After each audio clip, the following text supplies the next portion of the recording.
We are doing a deep dive into Chapter 75, Introduction to Endocrinology.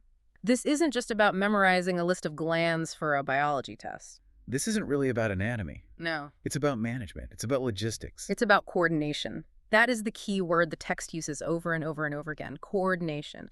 Because if you think about it, a human body is a society of about 30 trillion cells. 30 trillion. It's an insane number. It's staggering. And this society has totally different departments. You have the growth department that wants to build bone and muscle. You have the energy department that needs to burn fuel or store it. The water regulation department in the kidneys. Right. You have the reproduction department. And if those departments aren't talking to each other, and I mean constantly, minute by minute, you don't have a functioning organism. You don't. You just have a bag of independent cells fighting for resources. You'd be a chaotic blob. Exactly. So the mission of this deep dive is to move beyond just knowing that hormones exist. We want to understand how they actually work.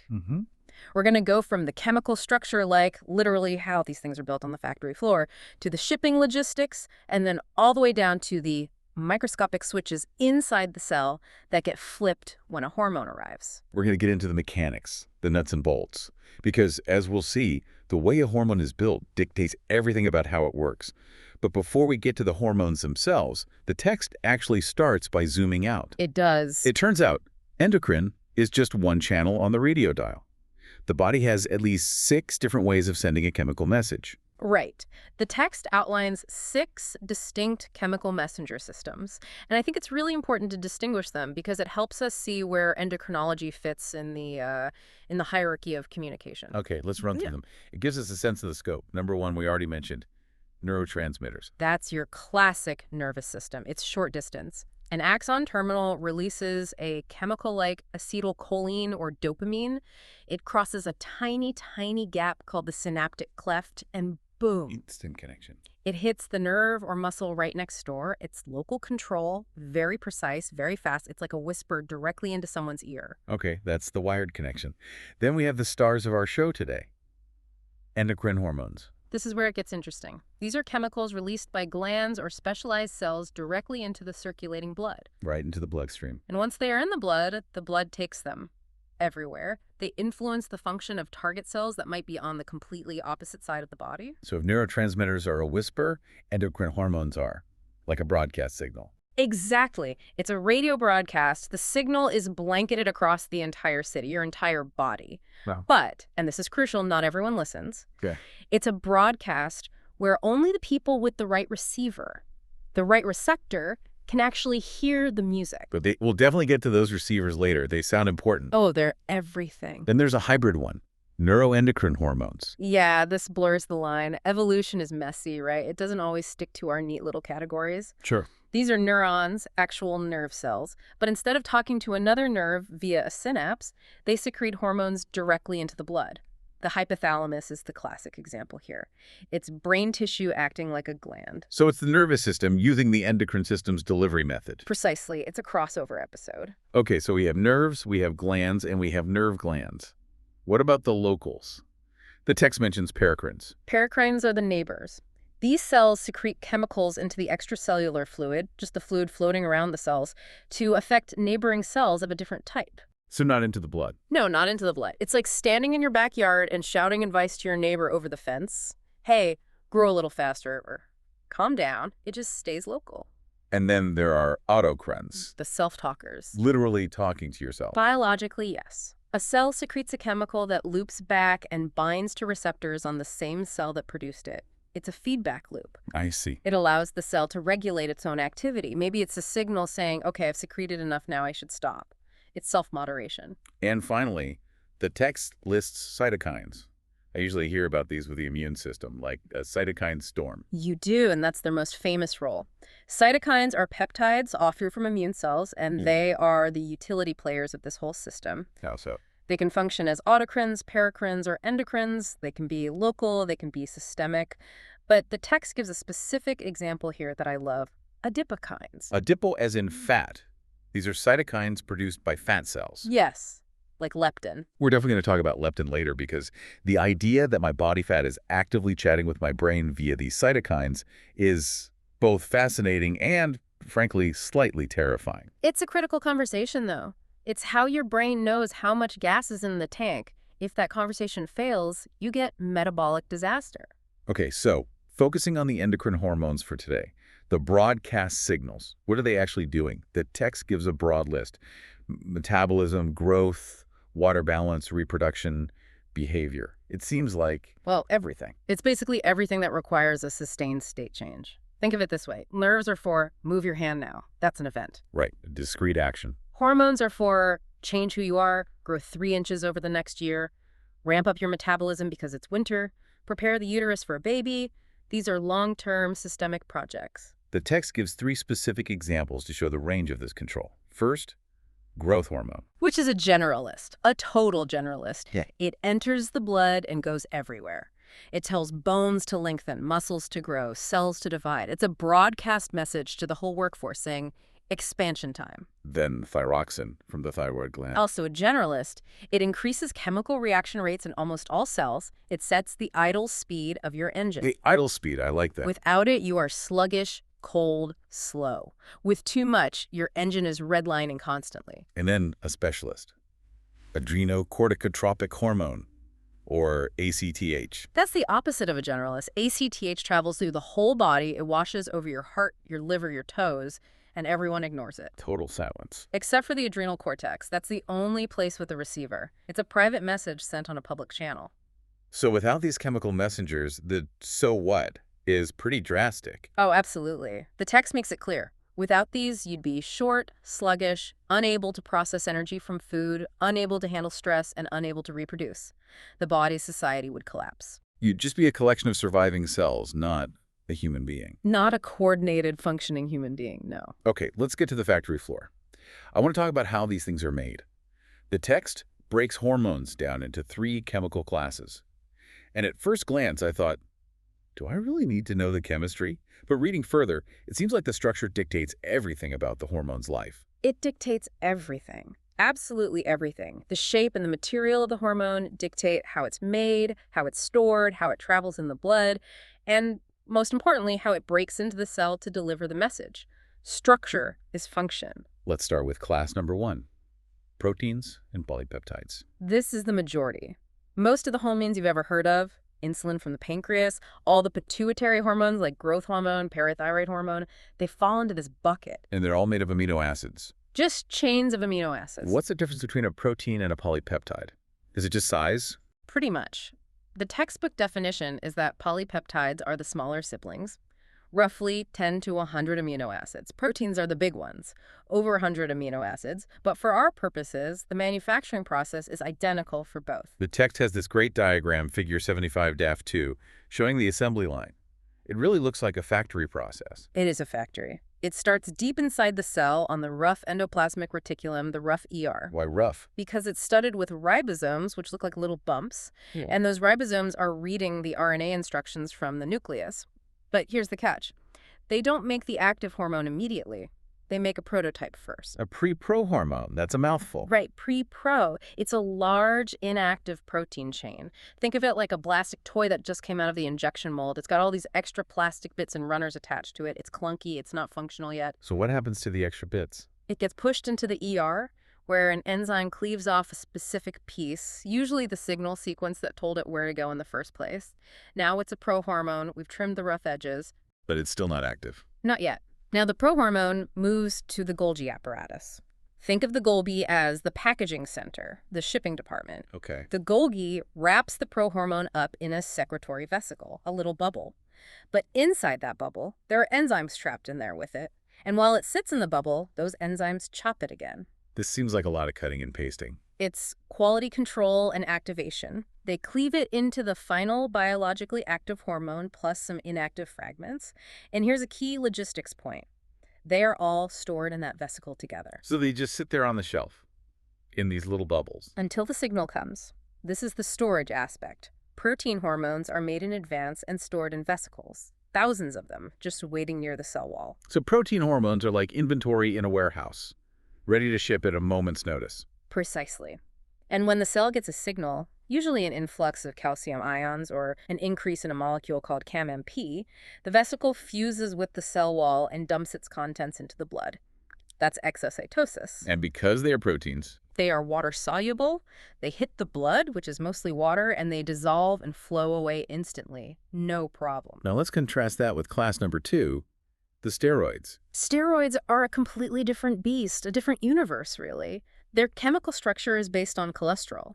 Figure 75-3 shows these rings, 3 cyclohexyl rings and 1 cyclopenyl ring combined into a single structure. That sounds incredibly distinct from a simple protein chain. It is. It's the classic steroid nucleus. And because they are made of fat, essentially, they behave differently. And who makes these? The adrenal cortex, that's your cortisol and aldosterone. The ovaries and testes, estrogen and testosterone.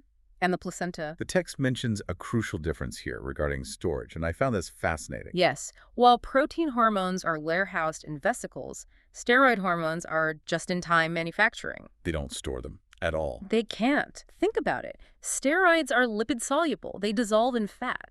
What is the cell membrane made of? A phospholipid bilayer. It's a fatty membrane. Exactly. So if you made a steroid hormone and tried to keep it in a vesicle, which also has a lipid membrane, it would just diffuse right through the wall of the vesicle. And then slide right through the wall of the cell and leak out. Right. It's like trying to build a cage out of air. You can't contain it. That is fascinating.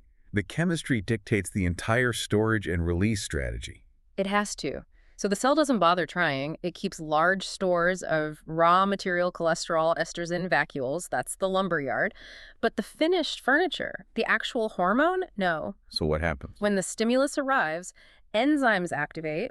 They grab the cholesterol, convert it to the hormone in a flurry of chemistry, and the hormone immediately diffuses out of the cell. Why does it diffuse out so easily? Because it's lipid-soluble. It just walks right through the cell membrane like a ghost walking through a wall. No exocytosis needed, no vesicle. It just slips out. So proteins are warehoused inventory, ready to ship. Steroids are made to order because they are slippery ghosts. That is a perfect analogy. Okay, that leaves class number 3. Amine hormones. These are the small ones, derived from a single amino acid, tyrosine. Just one amino acid. Just tyrosine. But it can be modified in a couple of key ways. And there are 2 main groups here. Right. You have the thyroid hormones, that's thyroxine and triiodothyronine, and the adrenal medulla hormones, that's your epinephrine and norepinephrine, also known as adrenaline and noradrenaline. Let's talk about the thyroid ones first. The text mentions they are stored in a weird way. Not like proteins, not like steroids. Yeah, the thyroid is unique. It's really its own thing. It synthesizes these hormones and incorporates them into huge macromolecules called thyroglobulin. And these are stored in these large follicles within the thyroid gland. So it's not a vesicle inside a cell. It's more like a community pool, Okay. a big lake of stored precursor material called colloid. When it's time to secrete the hormone, the cell has to reach in, take a sip from that lake, use enzymes to split the amines off from that big globulin molecule, and then release them into the blood. A much more complex release mechanism. Much more. And the adrenal medulla hormones, epinephrine and norepinephrine. These are more like the protein hormones in terms of handling. They are stored in vesicles and released via exocytosis when the nerve signal hits the adrenal medulla. Quick release. Okay, so we have the factory floor sorted. Proteins are warehoused inventory. Steroids are built on demand because they can't be contained. And amines are a mix, with the thyroid having its own special storage lake. That's the supply chain in a nutshell. Now, let's go on a tour. The grand tour of anatomical loci. Table 75, the one in the text, is a beast, but let's walk through the major players so we know who is sending these messages. Let's do it. It's good to visualize the geography of the body here. Where are these signals coming from? We start at the top. The brain connection, the hypothalamus. The commander, the CEO. It sits right at the base of the brain. It secretes releasing hormones and inhibitory hormones. TRH, CRH, GHRH, GnRHT. Basically, these are the middle management memos telling the pituitary what to do. Start this, stop that. And the pituitary is split into 2, right? The anterior and the posterior. Correct. The anterior pituitary is the master gland for the rest of the body. It takes those orders from the hypothalamus and pumps out growth hormone. TSH, which tells the thyroid to work, ACTH for the adrenals, FSH and LH for reproduction, and prolactin. All peptides. All peptides, made and stored, ready to go. And the posterior pituitary. The posterior pituitary is actually an extension of nerve tissue from the hypothalamus. It doesn't make its own hormones, it just stores and releases 2 that are made up in the hypothalamus, ADH and oxytocin. ADH is also called vasopressin. Right. It controls water reabsorption in the kidneys, basically. It keeps you from peeing out all your water, very important for blood pressure. And then there's oxytocin. Oxytocin, famous for labor contractions. And milk ejection. It's the letdown hormone. It has roles in social bonding, too. It's a very interesting molecule. Moving down the neck, we hit the thyroid. The metabolic manager. It makes T4 and T3. These are amumins. They ramp up metabolism. If your thyroid is low, your engine is idling too low. You gain weight, you feel cold, you feel tired. If it's too high, you're racing, anxious, hot, losing weight. And it also makes calcitonin. Yes, which is a bit of a side gig for the thyroid. Calcitonin helps regulate calcium by putting it into the bones, toning the bones, you could say. Speaking of calcium, there are tiny glands hidden behind the thyroid. The parathyroids, usually 4 small glands the size of a grain of rice. They produce PTH, parathyroid hormone. This is critical, absolutely life or death critical. Why so important? It controls serum calcium. If your blood calcium drops, your nerves stop working, your muscles seize up, your heart stops. PTH brings calcium levels back up by pulling it from bones, increasing absorption in the gut, and reducing excretion by the kidneys. So if you don't have enough calcium in your diet, the parathyroid will literally dissolve your skeleton to keep your blood levels normal. Yes, without hesitation. Because if blood calcium drops too low, you die in minutes. The body prioritizes immediate survival over long-term bone density. Okay, jump down to the kidneys, or rather on top of them, the adrenals. 2 glands in one, really. The cortex, the outer shell, makes the steroids. You have cortisol for stress and blood sugar, and aldosterone for salt and blood pressure. And the medulla, the center. The medulla is the core. It's basically modified nervous tissue. It makes the catecholamines epinephrine and norepinephrine. That's your fight or flight response. Then the pancreas, tucked behind the stomach. Crucial for fuel regulation. The beta cells make insulin, which tells your body to store sugar, lowering blood sugar.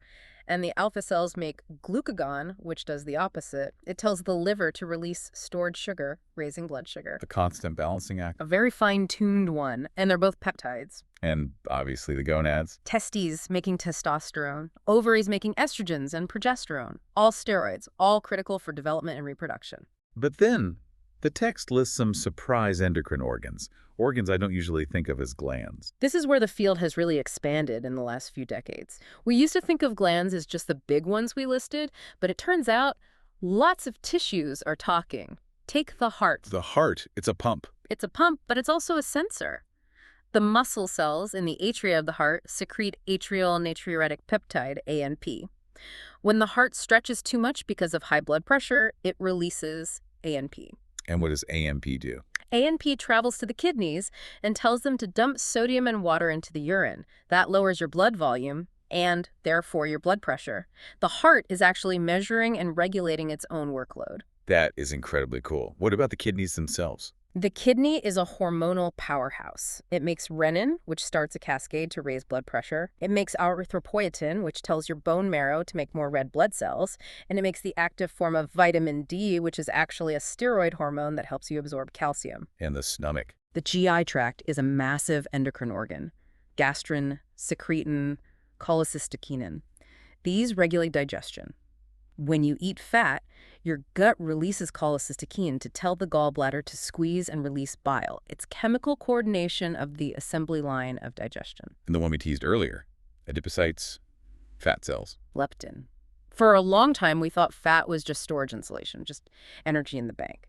But it's an active organ. It releases leptin, which travels to the hypothalamus to signal satiety to say, hey, we have enough energy stored. You can stop eating now. So obesity isn't just having too much storage. It's potentially a breakdown in this communication signal. Exactly. The brain becomes leptin resistant. It's shouting, but the brain isn't listening. It changes the whole paradigm of how we view metabolic diseases.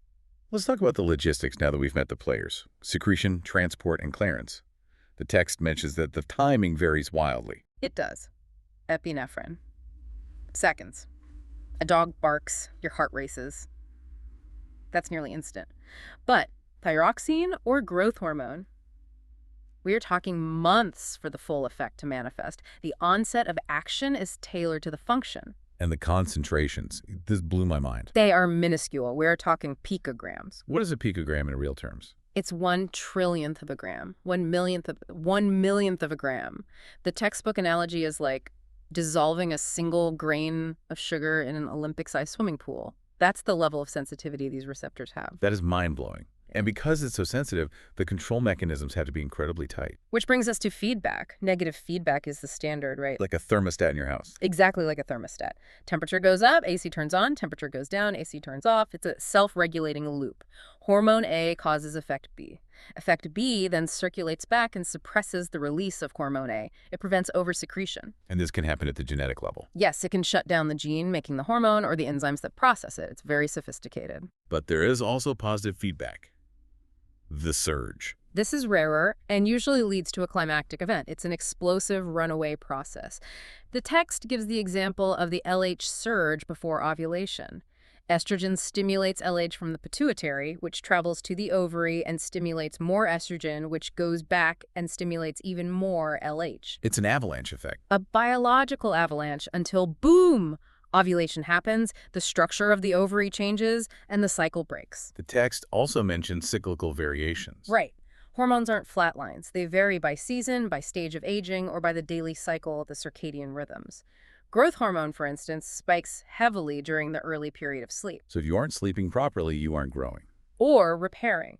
The majority of your daily growth and repair is driven by that nighttime surge of GH. This is why sleep is so critical for children and athletes. Now, once these hormones are in the blood, how do they travel?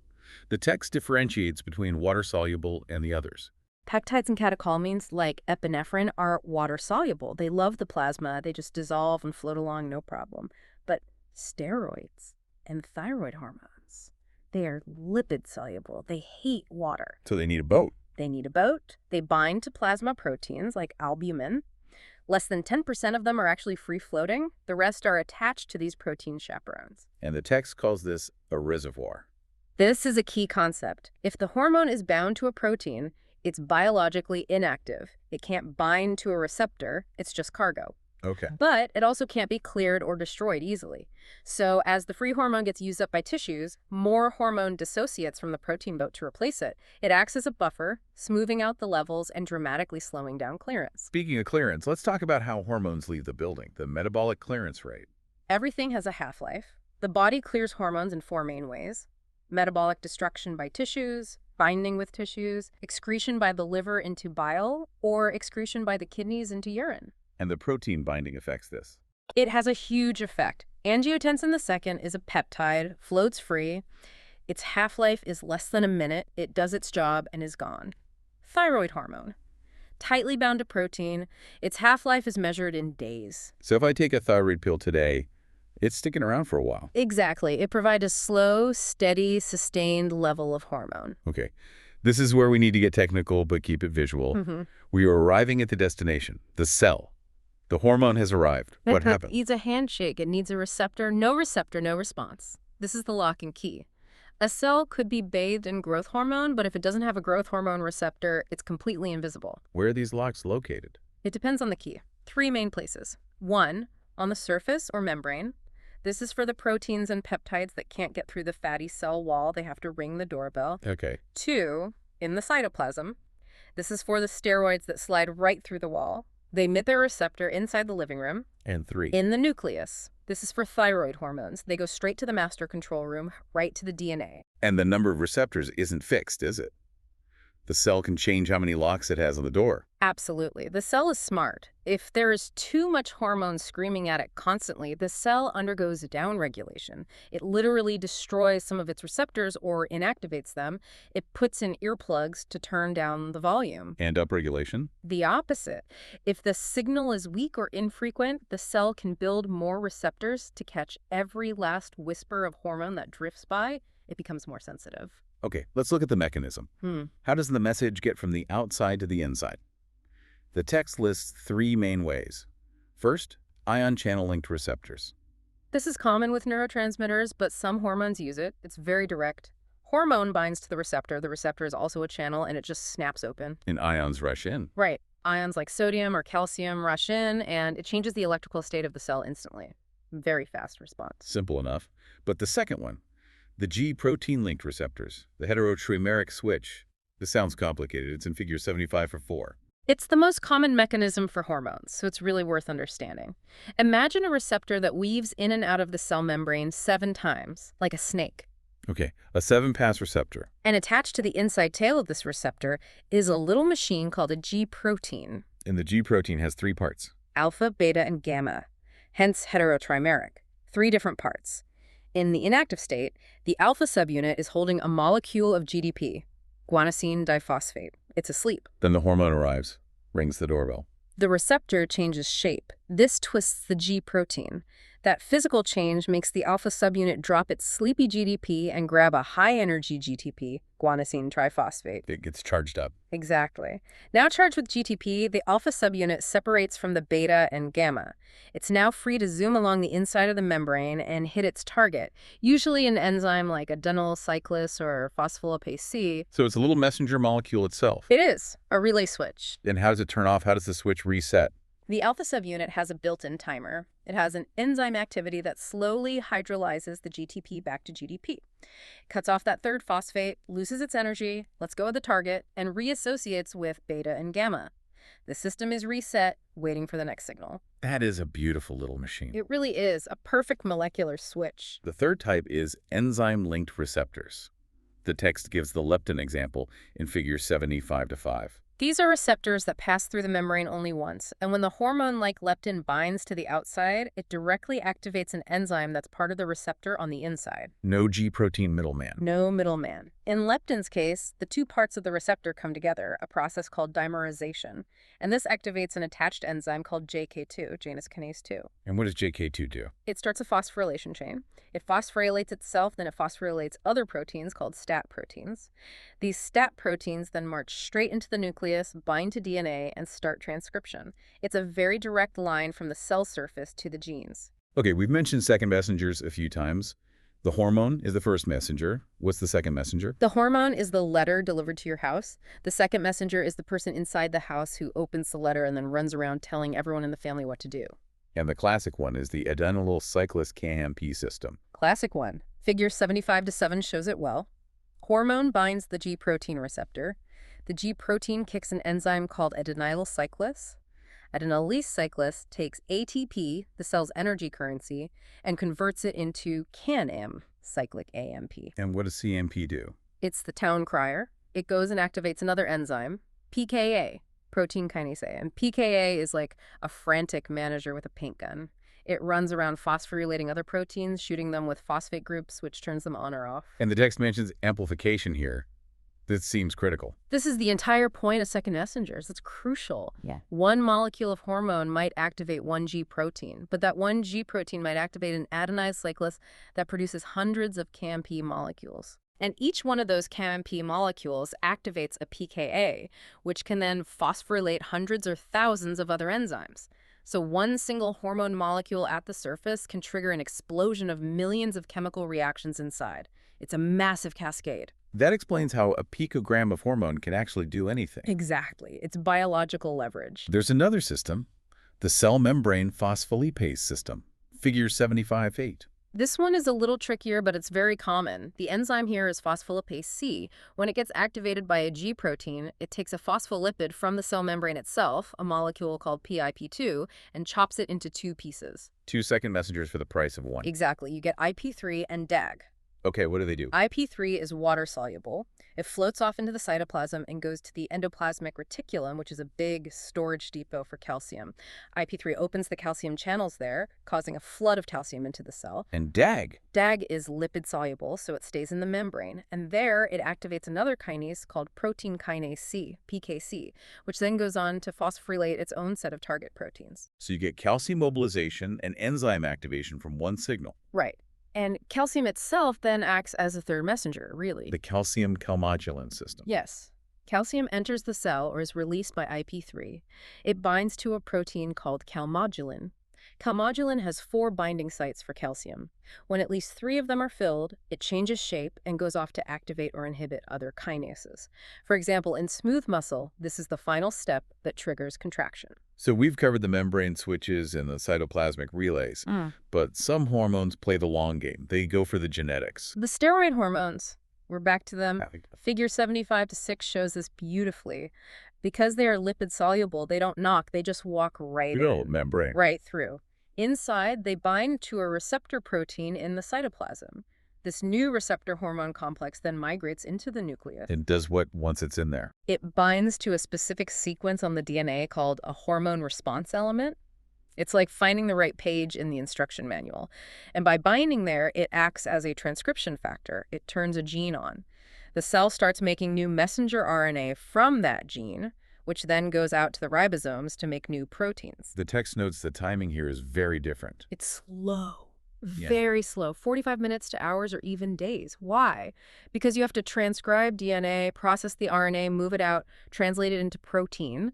You have to build new machinery from scratch. So this isn't about flipping a switch, it's about renovating the factory. That's a great way to put it. This is why aldosterone takes roughly 45 minutes to start affecting your salt balance.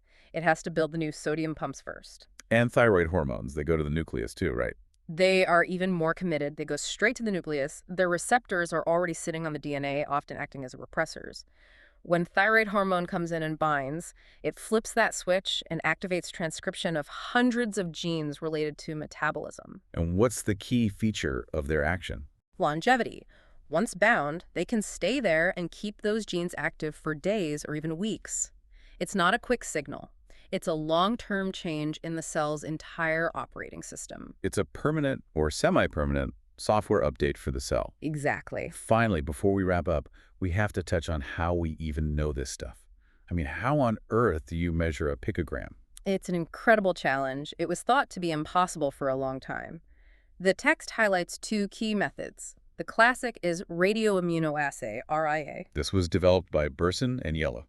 Nobel-worthy stuff, truly. The concept is competitive binding. It's like a game of musical chairs. Okay, explain. You take the patient's blood, which has an unknown amount of hormone in it. You mix it with two things: a known fixed amount of radioactive lab-made hormone and a limited fixed amount of antibodies that can bind to that hormone. So there aren't enough antibody chairs for all the hormone players. Exactly.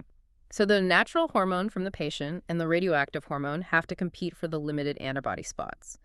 If the patient has a lot of natural hormone, it will outcompete the radioactive stuff and kick it off the antibodies. I see. So at the end, you separate the bound antibodies from the free-floating stuff and measure the radioactivity of the bound portion. Less radioactivity means more of the patient's hormone was present to win the competition. That's incredibly clever, but radioactive waste is a pain. A huge pain, which is why the modern standard used in pretty much every clinic now is ELISA, enzyme-linked immunosorbent assay. Which is shown in figure 7510. Right. It's a bit more elegant. You coat a little plastic well with antibodies, you add the patient's sample, the hormone binds to the antibody stuck to the plastic, you wash everything else away. So now the hormone is stuck to the well. Right. Then you add a second antibody that also binds to the hormone, but this second antibody has an enzyme attached to it, like a little flag. So you have a sandwich, plate, antibody 1, hormone, antibody 2 with an enzyme. A molecular sandwich. Then, the final step. You add a substrate. The enzyme attached to the second antibody grabs that substrate and turns it into a colored product. So the more hormone you had in the first place, the more sandwiches you make, the more enzyme you have, and the darker the color gets. Precisely. Darker color equals more hormone. Simple, cheap, easily automated, and no radiation. It's the basis for everything from clinical thyroid panels to at-home pregnancy tests. Let's bring this all back together. We've gone from the hypothalamus all the way down to the genes. We have. We've seen that an introduction to endocrinology isn't just a list of organs. It's a study of information transfer, of coordination. It's the handshake at the membrane, the baton pass of the G protein, the amplification of the KRMP fire, and the slow, deliberate rewriting of the genetic code by steroids. It's all of it. A single molecule floating in a sea of blood, finding its one true match among trillions of cells, and launching a cascade of millions of reactions to keep you alive. That is the definition of biological coordination. It really makes you think about how incredibly sensitive this whole system is. It does. And that, I think, raises a provocative thought to leave you with. Go on. We've just established that these receptors are tuned to receive signals in the picogram range 1/trillionth of a gram. That's a level of sensitivity that is almost beyond our everyday comprehension. Okay. So what happens when we introduce synthetic chemicals into our environment, from plastics, pesticides, industrial products, that happen to look just a little bit like our natural hormones? Endocrine disruptors. Exactly. If the system is this precise, this exquisitely sensitive, what happens when you introduce noise? Even a tiny amount of a foreign chemical that can either block a receptor or, worse, weakly activate it. It could theoretically trigger or block these massive amplification cascades at the wrong time or in the wrong place. It could.